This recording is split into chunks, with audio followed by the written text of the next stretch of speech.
Hi గారు, second tower మనతో పాటు దాము బాలాజీ గారు సీనియర్ జర్నలిస్ట్ ఉన్నారు. వారితో ఒకసారి మాట్లాడదాం. సార్ నమస్కారం.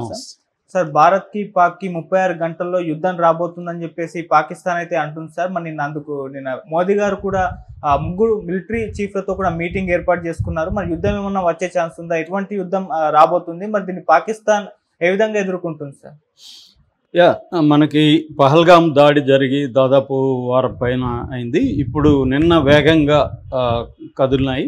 ఆల్రెడీ మనం 24 అవర్స్లోనే చాలా స్విఫ్ట్గా వేగంగా మన మోడీ ప్రభుత్వం కదిలింది. పాకిస్తాన్కి యాంటీగా అనేక చర్యలు తీసుకునింది. అందులో అతిపెద్దది సింధు నదికి సంబంధించిన వాటర్ ట్రెటీని బ్రేక్ చేసి సింధు నదీ జలాలు మొత్తం 6 నదుల జలాల్ని ఆపడానికి సిద్ధం కావడం. అది ఇమ్మీడియట్గా జరగదు, కానీ కొంతవరకు అయితే నష్టం అయితే చేయొచ్చు.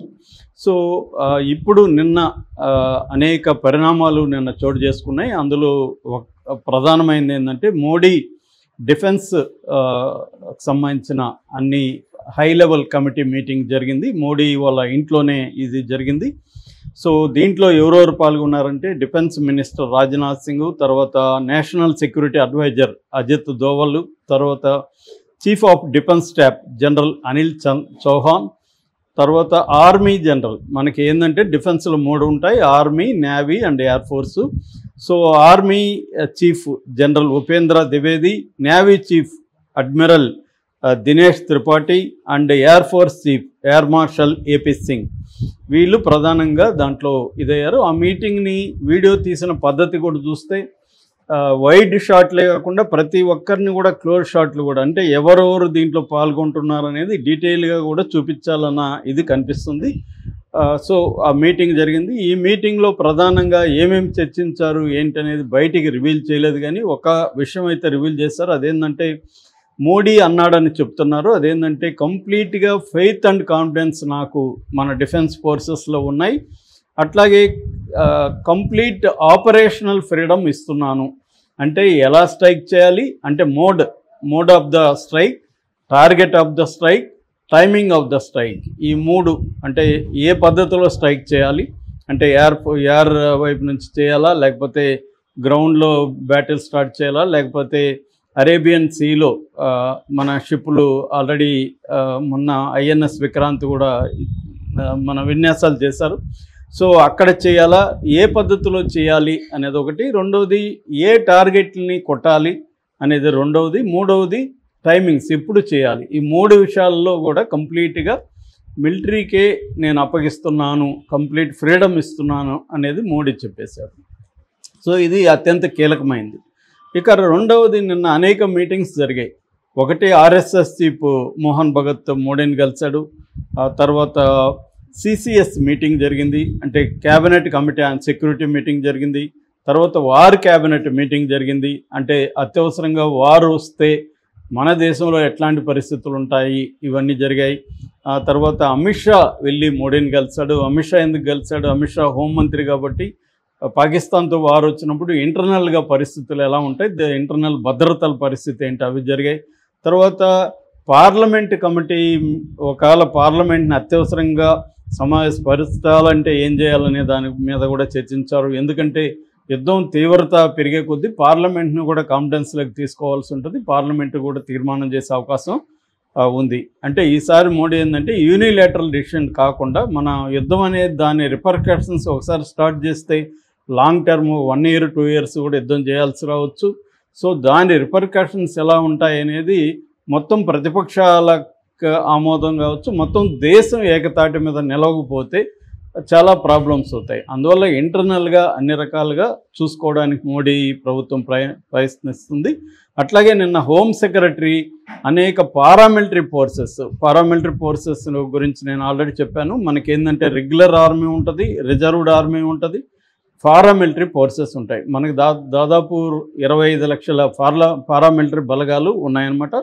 ఇందులో బిఎస్ఎఫ్, బార్డర్ సెక్యూరిటీ ఫోర్సు, తర్వాత Assam rifles, NSG national security guards, తర్వాత CRPF central reserve police force, CISF central industrial security force, వీటన్ని హెడ్లతో నిన్న హోమ్ సెక్రటరీ సమావేశమయ్యాడు.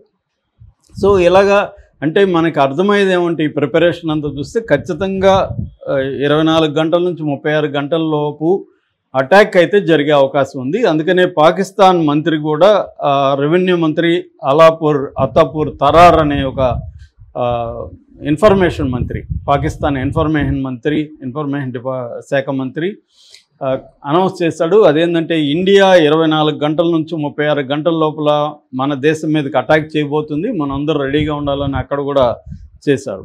సో ఇండియాలో కూడా టైమింగ్ అనేది మనకి క్లియర్గా తెలియదు, కానీ బయటికి రాలేదు. కానీ 36 గంటల లోపలే లేదా 48 గంటల లోపలే మన ఆర్మీ అటాక్ చేసే అవకాశాలు క్లియర్గా కనిపిస్తున్నాయి. సో అందుకనే ఈ ప్రిపరేషన్ అంతా జరుగుతుంది. ఇప్పుడున్న ఇదేంటంటే అందరికీ యుద్ధం అనేది ఖచ్చితంగా చేస్తారు, అటాక్స్ అనేది చేస్తారు. అయితే ఎట్లా చేస్తారు అన్నప్పుడు గతంలో ఎట్లా చేశారు? 2016లో ఉరి అటాక్స్ కానీ, 2019లో అక్కడ బాలాకోట మీద పుల్వామా దాడి, వాళ్ళు వచ్చి పుల్వామా మీద దాడి చేసి మన సిఆర్పిఎఫ్ జవాన్లని 40 మందిని చంపినాక మనోళ్ళు 12 రోజుల తర్వాత బాలాకోట్ మీద సర్జికల్ స్ట్రైక్ చేశారు. చాలామందికి సర్జికల్ స్ట్రైక్ అంటే ఏందో తెలియదు. సర్జికల్ స్ట్రైక్ అంటే ఏంటంటే టార్గెటెడ్గా ఎవరిని కొట్టాలో వాళ్ళనే కొట్టడం. అంటే ఒక సామెత ఉంది, మనం శత్రువును కొడితే శత్రువుకే దెబ్బ తగలాలి, ప్రజలకి దెబ్బ తగలకూడదు. మనల్ని శత్రువు కొడితే మనకి దెబ్బ తగలకూడదు, ప్రజలకి తగలాలి అన్న ఒక యుద్ధ సామెత ఉంటుంది. అలాగా మనం పాకిస్తాను ప్రజల మీద మనకేం కోపం లేదు. ప్రజలు మన ప్రజలైనా వాళ్ళ ప్రజలైనా ఒకటే. పాకిస్తానీ ప్రభుత్వం మీద, మిలిటరీ మీద, టెర్రరిజాన్ని ప్రోత్సహిస్తున్న వాళ్ళ మీద మాత్రమే మనకి కోపం ఉంది. వాళ్ళని మాత్రం హత్య చేయాలని మోడీ ప్రభుత్వం ఏం చేసిందంటే సూటిగా టార్గెటెడ్గా ఈ టెర్రర్ క్యాంప్స్ ఎక్కడైతే ఉన్నాయో బాలాకోట్లో ఆ క్యాంప్స్ మీద మాత్రమే అటాక్ చేసి టెర్రరిస్టులు మాత్రమే చంపేసి మళ్ళీ వచ్చేసారు. ఎక్కడ సివిలియన్స్కి ఒక చిన్న గాయం కూడా జరగలేదు. That is called surgical strikes. So ఇప్పుడు కూడా అలాగే జరుగుతాయా? కానీ అలా జరగవు ఇప్పుడు అని చెప్పడానికి మనకి మోడీ ఉపన్యాసం చాలు. మోడీ ఏమన్నాడు? మేము ఎవ్రీ టెర్రరిస్ట్ని ఐడెంటిఫై చేస్తాము, ట్రేస్ చేస్తాము, పనిష్ చేస్తాము. వాళ్ళు కల్లో కూడా ఊహించినంతగా పనిష్మెంట్ ఉంటుంది. నాట్ ఓన్లీ టెర్రరిస్ట్, వాళ్ళ బేకర్స్ని కూడా చేస్తూ ఉన్నాడు. ఇక్కడ మనం ఆలోచించాలి. ఇప్పుడు టెర్రరిస్టులు కాదు, అసలు టెర్రరిస్టులు అనేవాళ్ళు పాకిస్తాన్ ఆర్మీ చెప్పినట్టు వినేవాళ్ళు తప్ప అసలు టెర్రరిస్ట్ ఎవరంటే పాకిస్తాన్ ఆర్మీనే అనేది ఇండియన్ గవర్నమెంట్ కావచ్చు, లేకపోతే ప్రజల అభిప్రాయం కూడా ఏంటంటే ఇవాళ మీడియా మొత్తం కూడా అభిప్రాయం ఏంటంటే పాకిస్తాన్లో టెర్రరిజం అనేది మిలిటరీనే చేస్తుంది. ఇప్పుడు అసిం మునీర్ మిలిటరీ చీఫ్ అక్కడ, అతనే జనరల్ అసిం మునీరే ఈ పహల్గామ్ దాడి వెనక ప్లానింగ్ కానీ అన్నీ కానీ ఆయనే చేశాడనేది ఇప్పుడు వస్తుంది. సో ఈ అటాక్స్ ఎలా జరగబోతున్నాయి? మామూలుగా అటాక్స్ అనేవి ఎప్పుడు కూడా యుద్ధం అనేది 2 రకాలుగా ఉంటుంది. ఒకటి టాక్టికల్ వార్ఫేర్ అంటారు, 2 స్ట్రాటజికల్ వార్ఫేర్ అంటారు. టాక్టికల్ వార్ఫేర్ అంటే ఇప్పుడు ఇందాక చెప్పినట్టుగా మనకు అందరికీ కనబడే విధంగా ఇమీడియట్గా ఫలితం ఉండే విధంగా జరగడాన్ని టాక్టికల్ అంటారు. టాక్టికల్ అంటే ఇమీడియట్ అన్నమాట. సో అది మనకి ఇంతకుముందు జరిగిన బాలాకోట్ కానీ ఉరి అటాక్స్ కానీ ఇవన్నీ ఏంటంటే టాక్టికల్ అటాక్స్. కానీ టాక్టికల్ అటాక్స్ అనేవి సరిపోవు. ఎందుకంటే మనం ఎన్నిసార్లు అటాక్స్ చేస్తున్నా టెర్రరిజం అనేది వస్తూనే ఉంది పాకిస్తాన్ నుంచి. కాబట్టి స్ట్రాటజిక్ అటాక్స్ కూడా కావాలి. ఈ స్ట్రాటజిక్ అటాక్స్ అనేది ఏంటంటే లాంగ్ టర్మ్ అటాక్స్. సో ఇవి మనది ఒక స్టార్ట్ చేస్తే వచ్చేయడం అనేది ఇప్పుడు ఉండదు. స్టార్ట్ చేస్తే కంటిన్యూ అయ్యే అవకాశం ఉంది. ఎందుకంటే మనం స్టార్ట్ చేస్తే పాకిస్తాన్ కూడా రెడీగా ఉంది. పాకిస్తాన్ ఆల్రెడీ ఎయిర్ క్రాఫ్ట్స్ని బయటికి తీసింది. JF-17 థండర్ కానీ, J-16, S-16, F-16 కానీ ఇవన్నీ కూడా అక్కడ ఇచ్చేసింది. వాళ్ళన్నీ ఎయిర్ ఫోర్స్ ఆపరేషన్స్ కూడా ఫిజాయి, బదర్ అని, లల్కారి, మోనిక్ అని ఇలాంటి ఆపరేషన్స్ కూడా నిన్నంతా కూడా వాళ్ళు కూడా రెడీగా చేస్తున్నారు. వాళ్ళు కూడా సిద్ధమవుతున్నారు. ఇంకో పక్క LOC లైన్ ఆఫ్ కంట్రోల్, అది 700 కిలోమీటర్లు మనకి పాకిస్తాన్కి మధ్య బార్డర్ ఉంటుంది, మిలిటరీ బార్డర్ అది. ఆ లైన్ ఆఫ్ కంట్రోల్లో గత 5 రోజుల నుంచి పాకిస్తాన్ సైన్యం మన సైన్యం మీద కాల్పులు జరుపుతున్నారు. మన వాళ్ళు రిటాలియేట్ చేస్తున్నారు. సో అగ్రెసివ్గా కనిపిస్తున్నట్టుగా పాకిస్తాన్ నటిస్తుంది. నిజానికి పాకిస్తాన్కి ఇండియాకి పోలిస్తే ఇండియన్ బలాలు విపరీతంగా ఎక్కువ. మన బడ్జెట్ నిన్న కూడా చెప్పాను, దాదాపు 10 రెట్లు మన బడ్జెట్ ఎక్కువ. రెండోది 2019 నాటికి ఇవాల్టి నాటికి మన బడ్జెట్ 80% పెరిగింది, డిఫెన్స్ బడ్జెట్. అంటే ఆ స్థాయిలో మన ఎక్విప్మెంట్, మన ఎఫిషియన్సీ, మనకున్న ఫ్లైట్ ఇది కానీ ఎయిర్ స్ట్రైక్ క్యాపబిలిటీస్ కానీ అన్ని రకాలుగా అది అడ్వాన్స్డ్ ఆర్మీ అని చెప్పుకోవచ్చు. నేను అది డీటెయిల్గా కూడా ఒక వీడియోలో చెప్పాను. సో ఈ క్రమంలో ఏంటంటే మన వాళ్ళు ఏ రకమైన అటాక్స్ చేసే అవకాశం ఉందంటే, ఒకటి టెర్రరిస్టులని చీఫ్స్ ఇప్పటి వరకు ఏంటంటే టెర్రరిస్ట్ క్యాంప్స్ మీద మనం అటాక్ చేసాం. అట్లా కాకుండా ఇప్పుడు మనం కానీ ఇజ్రాయెల్ దృష్టి కానీ పెట్టుకుంటే, ఇజ్రాయెల్ ఏం చేసింది, వాళ్ళ హమాస్ చీఫ్ ఇస్మాయిల్ హనియే ఎక్కడ చంపింది, టెహ్రాన్లో, ఇరాన్ రాజధానిలోకి వెళ్ళి చంపేసి వచ్చింది టెహ్రాన్లో. అలాగా మన వాళ్ళు కూడా లష్కరే తోయిబా చీఫ్ని చంపే అవకాశాలు ఉన్నాయి. అతను ఎక్కడున్నాడో ఐడెంటిఫై చేసి ఎంత లోపల దాక్కున్నా చంపే టెక్నాలజీ మనకు కూడా ఉంది ఇజ్రాయెల్ లాగా. ఇజ్రాయెల్ కూడా 6 అంతస్తుల పైన బిల్డింగ్, 6 అంతస్తుల లోపల అంటే బేస్మెంట్లో మళ్ళీ 6 అంతస్తులు కింద, అంత అంటే 12 ఫ్లోర్స్ అనుకోవచ్చు. 12 ఫ్లోర్స్లో ఉండే దాక్కుని ఉన్న హజ్బుల్లా చీఫ్ హసన్ నస్రుల్లాని 12 ఫ్లోర్స్లోంచి కొట్టేసి రాగలిగింది, చంపేసి రాగలిగింది. అలాంటి టార్గెట్స్ చేసే అవకాశం ఈసారి ఉంది. అంటే మనం టెర్రరిస్టుల చీఫ్ని టార్గెట్ చేయొచ్చు. అట్లాగే మిలిటరీ హెడ్ క్వార్టర్స్ ఎక్కడైతే ఉన్నాయో మల్టిపుల్గా మిసైల్స్ను వేసే అవకాశం కూడా ఉంది. ఎందుకంటే ఇజ్రాయెల్ ఇరాన్ మీద కానీ లెబనాన్ మీద కానీ టార్గెటెడ్గా మిసైల్స్ వేసింది ఒకేసారి, అనేక వందల మిసైల్స్. అట్లాగే ఇరాన్ కూడా ఇజ్రాయెల్ మీద ఒక 300 మిరాజ్ అంటారు వాటిని, మిరాజ్ చేసింది. అట్లాంటివి చేసే అవకాశాలు కూడా ఉన్నాయి. అది కానీ చేస్తే ఫుల్ బ్లోన్ వార్ వచ్చే అవకాశం కూడా ఉంది. సో మన వాళ్ళు ఓన్లీ టెర్రరిస్టులను మాత్రమే టార్గెట్ చేస్తారా? ఎందుకంటే మనకి ముంబై బ్లాస్ట్లు చేసింది ఎవరు, 2018లో 26/11 ఎవరు చేసింది, లష్కరే తోయిబా. లష్కరే తోయిబా నాయకులను ఎవరిని కూడా మనం ఇప్పటికి వెళ్ళి చంపలే. ఎంతసేపటికి మనం వాళ్ళ డీటెయిల్స్ పాకిస్తాన్ గవర్నమెంట్కి ఇస్తున్నాం, వాళ్ళు దాన్ని పట్టించుకోలేదు. డాసియర్స్ అంటారు, మన డాసియర్స్ వాళ్ళకి అందజేస్తున్నాం, వాళ్ళు దాన్ని పట్టించుకోవట్లేదు. కాబట్టి ఈసారి మనమే రంగంలో ఇది చేయడం. అట్లాగే దావుద్ ఇబ్రహీం 1993లో ముంబై బ్లాస్ట్ల ప్రధాన ప్లానర్ దావుద్ ఇబ్రహీం, అతను ఇప్పటికే అక్కడే ఉన్నాడు. మన వాళ్ళు ఇప్పటివరకు అతను పట్టుకోలేకపోతున్నారు.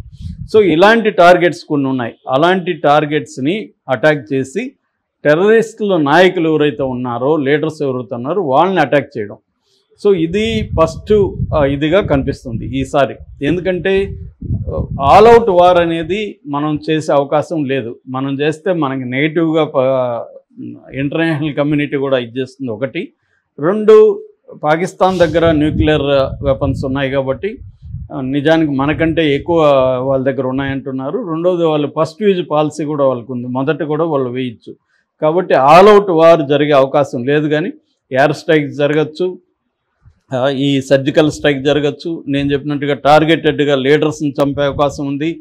అట్లాగే షిప్పులకు సంబంధించి ఇప్పుడు మన హౌతీలో చూస్తే, హౌతీ రెబల్స్ అక్కడ రెడ్ సీలో షిప్పులంతా ఆపేశారు. అమెరికా కావచ్చు, ఇజ్రాయెల్ కావచ్చు, 2 ఏళ్ళుగా మార్గం మూసేశారు. అలాగా మనోళ్ళు కూడా అరేబియా దీంట్లో పాకిస్తాన్ షిప్స్ని బ్లాకేడ్ అంటారు. ఈ బ్లాకేడ్ కానీ చేయగలిగితే పాకిస్తాన్ రవాణా మొత్తం స్తంభించిపోతుంది. అంటే చాలామంది ఏమనుకుంటారు, ఓన్లీ మిలిటరీ పరంగానే గాయపరచాలి శత్రువుని అని అనుకుంటారు. అది రాంగ్. అనేక ఫ్రంట్లలో పాకిస్తాన్ని గాయపరిచే అవకాశం ఇండియాకు ఉంది. ఇప్పుడు అన్ని మార్గాలను ఇచ్చేస్తుంది. అట్లాగే కోవర్ట్ ఆపరేషన్స్, అక్కడున్న కొంతమంది మిలిటరీ అధికారులను కూడా చంపే అవకాశాలు ఉన్నాయి. ఎందుకంటే ఆల్రెడీ పాకిస్తాన్లో బలూచిస్తాన్ లిబరేషన్ ఆర్మీ ఒక పక్క పోరాటం చేస్తుంది. అట్లాగే టీటీపీ అంటారు, తెహ్రిక్ ఈ తాలిబాన్ పాకిస్తాన్ అని, అంటే తాలిబాన్కి పాకిస్తాన్, ఆఫ్ఘనిస్తాన్కి పాకిస్తాన్కి మధ్యలో ఒక బోర్డర్లో ఈ టీటీపీ ఉంది, ఆఫ్ఘనిస్తాన్కి సంబంధించిన. అక్కడ రెబల్స్ అక్కడ ఉన్నారు. సో వాళ్ళ హెల్ప్ తీసుకొని, ఎందుకంటే వాళ్ళకు కూడా పాకిస్తాన్ ఆర్మీనే ప్రధాన శత్రువు. సో వాళ్ళతో మనం కుమ్మక్కయి టార్గెటెడ్గా మిలిటరీ లీడర్ని కూడా కోవర్ట్ ఆపరేషన్లో చంపే అవకాశం ఉంది. సో ఇలాగ అన్ని పాసిబిలిటీస్లో వార్ అయితే మొదలు అయ్యే అవకాశం ఉంది. ఎలా మొదలవుతుంది, ఎప్పుడు